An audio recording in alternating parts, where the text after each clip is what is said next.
Hello everyone, in today's tutorial I'm going to show you how to fix the problems you must be facing while trying to check for updates for Windows. First, you're gonna head up to your search bar and type services. When you're here, you're gonna click any service and type on your keyboard the letter W.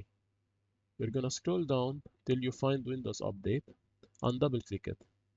Then you're gonna make sure it is on automatic and it's running.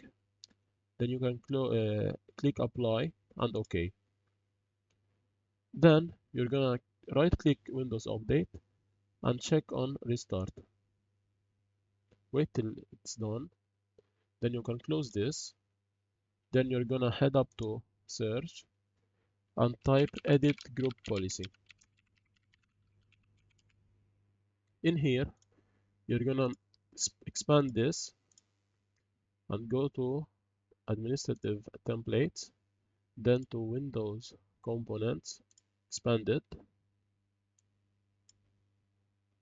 and scroll down till you find Windows Update. In here, you're gonna click Manage End User Experience.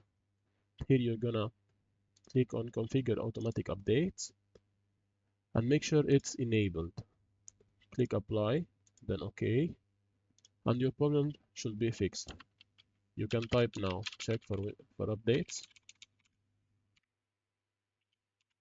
Here, check for updates.